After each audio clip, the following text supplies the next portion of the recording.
Shabbat Shalom, Shabbat Shalom, ¿cómo están ustedes? Comentario sobre Parashat Bejucotai, la última porción del libro de Vayikra.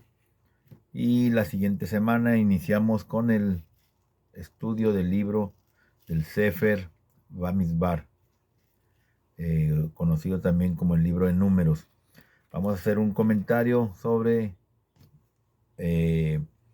capítulo 26, verso 3 en adelante, hasta que termina la porción de Bejucotai, 27-34, ¿sí? Eh, la reprensión y la recompensa en este mundo. ¿Por qué la reprensión y la recompensa en este mundo? Porque el destino del individuo, a menudo, según la Torá, está determinado por el comportamiento de toda la comunidad en su conjunto. Este comentario, esta plática está basada en un comentario del rabino Ismar Schortz, ¿sí? Vamos a hablar sobre este comentario. Nos dice rabino Ismar que en el último capítulo, el penúltimo capítulo de Levítico, ¿sí? Que es el capítulo 26, este capítulo consiste en una súplica, fíjense, en una súplica divina, ¿sí? Para prestar atención a los mandamientos del Eterno. O sea, casi como si el Eterno nos estuviera suplicando que prestemos atención a sus mandamientos. Toma la forma de incentivos y de intimidaciones, ¿sí? Primero de incentivos, tendrás esto, y después intimidaciones, promesas, intimidaciones, te va a pasar esto, si no lo haces. Promesas de generosidad agrícola y de tranquilidad nacional, es lo que nos da dentro de esos incentivos. Y amenazas de derrota, de caos y de exilio en las intimidaciones al pueblo de Israel, ¿sí? El futuro del antiguo Israel en su patria iba a depender enteramente de su adhesión a la revelación de Har Sinaí, a la revelación de la Torah en el Har Sinaí. Aparte de toda la poesía del pasaje, aparte de su retórica, ¿sí? Late con un tono de urgencia. El libre albedrío tiene sus riesgos. Como todos sabemos, tener un libre albedrío y tomar decisiones tiene sus riesgos. ¿Por qué? Porque las personas pueden optar por ponerse en peligro. La rebelión contra las restricciones de Adonai, ¿sí? Es el mal persistente que pone en peligro a la sociedad y al individuo en lo particular, ¿sí? Esta colección, ni esta colección de amonestaciones, ni las amonestaciones al final de Devarim se expresan en términos de la vida después de la muerte, ¿sí? O del Olam Jabá, del mundo venidero.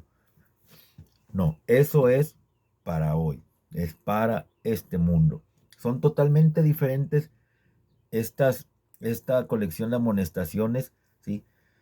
Aquellos sermones infernales que se daban en la Nueva Inglaterra puritana, en los que el cumplimiento es forzado a través de la condenación, y que incluso hoy en día, sí, que incluso hoy en día en muchas congregaciones, en muchas comunidades, se sigue usando ese tipo de sermones infernales.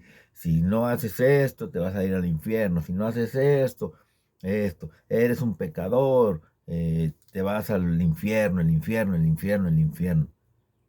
Pero el vocabulario religioso, por decirlo así, el vocabulario religioso de la Torah, y de hecho, el Tanaj, que es la Biblia hebrea completa, ¿sí? Que comprende Torah, Nebim, profetas, y Ketubim, escritos, es omnipresente de este mundo, ¿sí? La vida predomina como un valor supremo y relega una noción incipiente del más allá, el Seol. Lo releva a las márgenes de la conciencia colectiva. En consecuencia, la retribución o la recompensa son fenómenos naturales que ocurren aquí y ahora. El lenguaje no traiciona la noción de un alma que trasciende la muerte. En la Nueva Inglaterra puritana, en muchas congregaciones hoy en día se habla y se recalca eso. Pórtate bien si no te vas a ir al infierno. Eres un pecador, el diablo el diablo te está tentando y te está llevando al infierno. ¿No es cierto? ¿Sí? No digo que no vas a tener tu castigo. Pero la Torá nos dice otra cosa muy diferente. ¿Sí? La vida predomina como un valor supremo y relega esa noción, ¿sí? Esa noción del Seol a los márgenes de la conciencia colectiva. Algo digno de mención es que la audiencia de nuestro discurso final en el pueblo es el pueblo en su conjunto. La audiencia final del discurso final es el pueblo en su conjunto, no el israelita individual. No es para mí nada más. Es para mí, pero como parte de un conjunto. ¿Sí? Lo que se va a pesar en la balanza es la piedad y la moralidad de la nación. ¿Sí? Eh, Estas van a ser eh, pesadas y si se descubre que son deficientes, van a tener un impacto adverso en el destino de la minoría de ciudadanos temerosos de Dios. ¿Sí? ¿Por qué? Porque cumplir con la voluntad del Eterno puede asegurar el bienestar de uno solo, si un número suficiente de personas hacen lo mismo. ¿Sí? Para que yo tenga una, una, un bienestar, la comunidad tiene que cumplir también con sus, con los mandamientos, tiene que cumplir con sus responsabilidades. De ahí el carácter paradigmático del discurso de Abraham Avinu con el Eterno, cuando hablan sobre el destino de Sodoma y Gomorra. ¿Sí? Si ustedes recuerdan ese pasaje de Sodoma y Gomorra, cuando le pregunta Abraham Avinu al Eterno, ¿cuántos miembros justos se necesitan para evitar la destrucción de una comunidad? Si hay 20, no la destruiré. Si hay 10, no la destruiré. A lo largo de gran parte de la Biblia, del Tanaj, hablo del Tanaj, al decir la Biblia hablo del Tanaj, ¿sí? El grupo tiene prioridad sobre el individuo. Y si leemos este capítulo 26, ¿sí? Verán que es el pueblo, la comunidad, les daré, les mandaré, enviaré, tendrán, ¿sí? No es te enviaré, tendrás, te mandaré. El actor principal en este drama es la nación. La agenda legislativa de la Torá es forjar una masa, ¿sí? Una masa que eran esclavos en un reino de sacerdotes y una nación santa. Un faro de justicia y de rectitud para una humanidad siempre descarriada. Esa es la agenda legislativa de la Torá. Forjar al pueblo de Israel como un reino de sacerdotes y una nación santa. Que sea el faro, que sea el faro que ilumina con justicia y con rectitud a una humanidad. Y al decir una humanidad me refiero a todo el mundo que está siempre descarriada. ¿Sí? Que no entra o que no trata o que no pretende seguir los mandamientos del Eterno. Y a pesar de todo su poder, estas admoniciones no podrían ser la última palabra sobre el cálculo moral de Dios.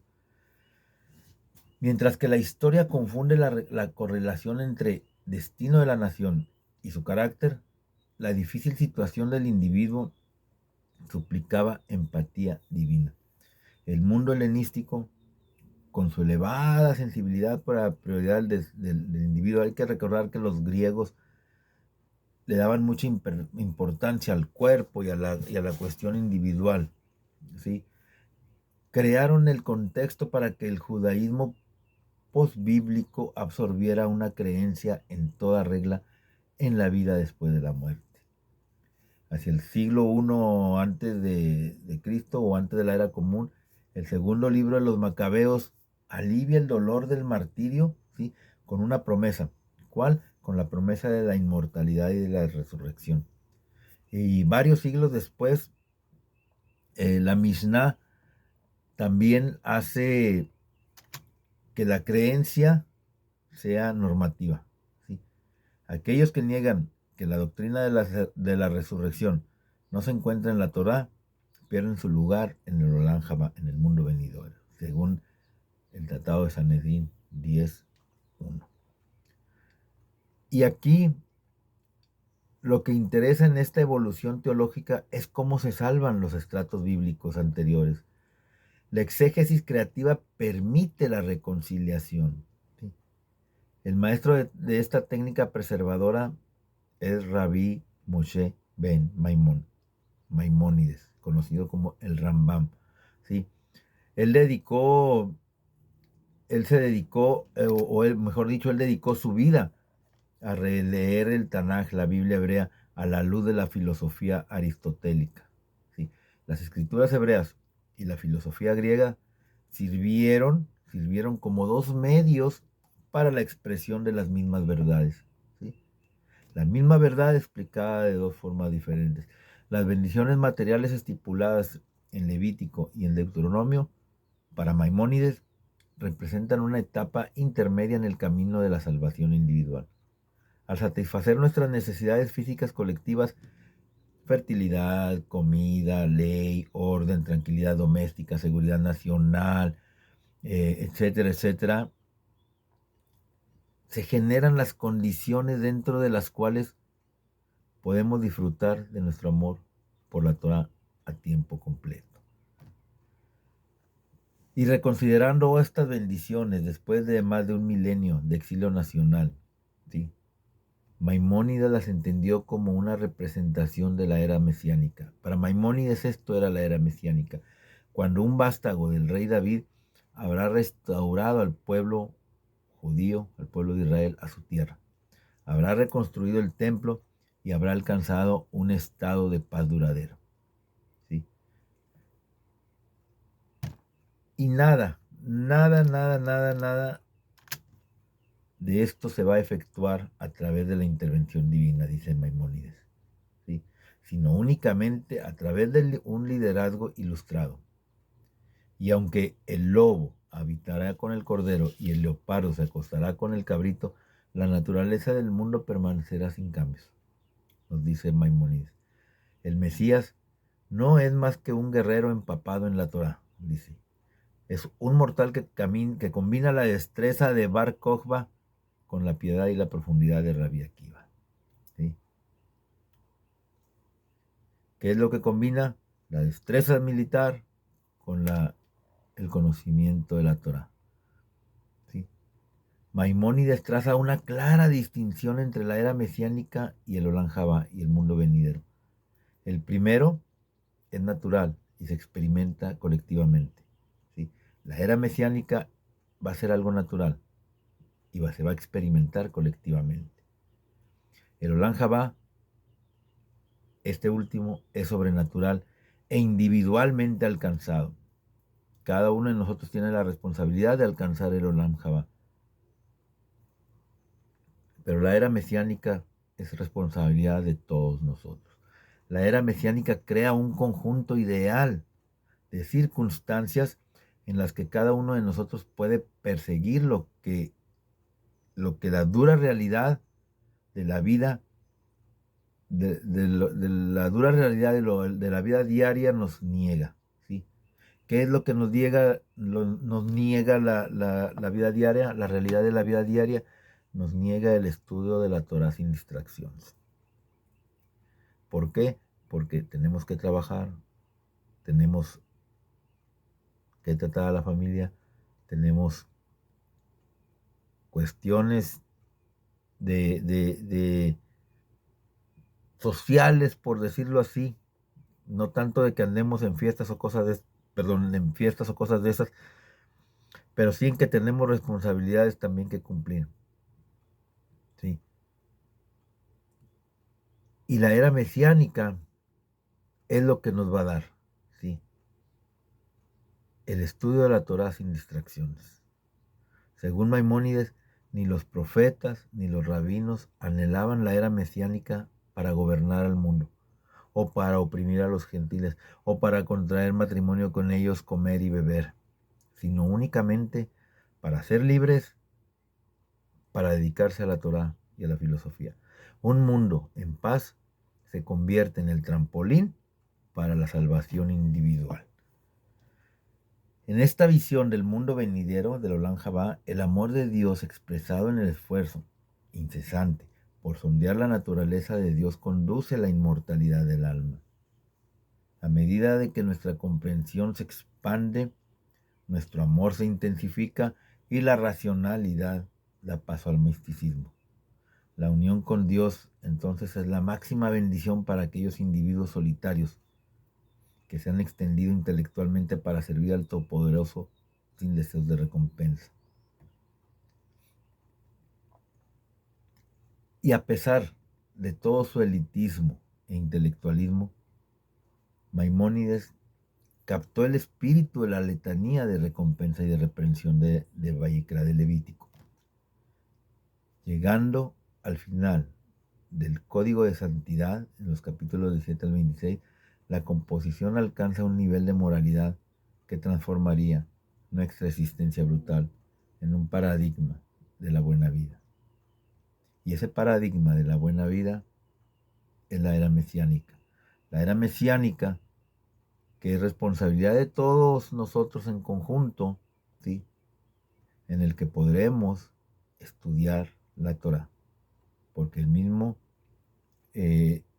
nos dice el Brit Hadasha, nos dice, ¿sí?, que llegará un momento en que nadie enseñará a nadie, no es el Brit Hadasha, que no habrá quien enseñe a otros Torah porque todos lo tendremos en nuestro corazón. ¿Por qué? Porque podremos estudiar Torah, ¿sí?, sin preocupaciones, sin necesidad de cuidarnos de enemigos, sin necesidad de estar pensando en otras cuestiones, ¿sí? La era mesiánica es responsabilidad de todos nosotros, de todos en conjunto, pero la consecución del Olam Jabá es responsabilidad individual. Shabbat Shalom, que el Eterno los bendiga.